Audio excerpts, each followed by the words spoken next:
हे आहे ठोकशाही न्यूज 24, जिथे आवाज दाबला जात नाही, अन्यायाविरुद्ध वाचा फोडणारे.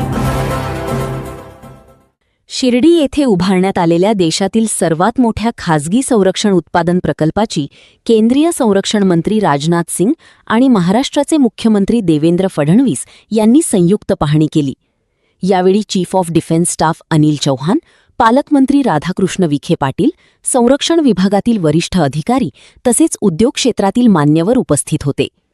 शिर्डीतील या अत्याधुनिक डिफेन्स क्लस्टरमध्ये क्षेपणास्त्र निर्मिती, तोफ गोळे उत्पादन, दारुगोळा पार्क, ड्रोन तंत्रज्ञान, संरक्षण वाहनांसाठी लागणारे सुटे भाग आणि अत्याधुनिक संरक्षण उपकरणांची निर्मिती केली जाणार आहे.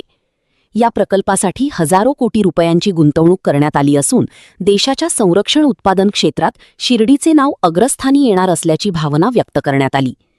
या प्रकल्पामुळे स्थानिक एमएसएमई उद्योगांना मोठी चालना मिळणार असून हजारो युवकांना थेट व अप्रत्यक्ष रोजगार उपलब्ध होणार आहे.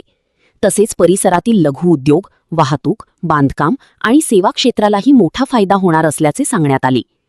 पाहणीदरम्यान संरक्षण मंत्री राजनाथ सिंग यांनी देशाच्या संरक्षण क्षेत्रात स्वदेशी उत्पादन वाढवण्यावर भर देत आत्मनिर्भर भारत आणि मेक इन इंडिया मोहिमेला गती देण्यासाठी अशा प्रकल्पांची आवश्यकता असल्याचे सांगितले.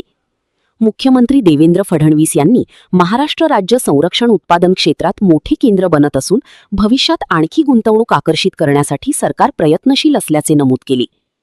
यावेळी मान्यवरांनी प्रकल्पातील विविध उत्पादन विभागांची पाहणी करून आधुनिक तंत्रज्ञान, सुरक्षा व्यवस्था आणि भविष्यातील विस्तार योजनांची माहिती घेतली. शिर्डी परिसराच्या औद्योगिक विकासासाठी हा प्रकल्प महत्त्वाचा टप्पा ठरणार असल्याचेही उपस्थितांनी सांगितले. ठोकशाही न्यूज 24 साठी विशेष प्रतिनिधी मतीन शेख.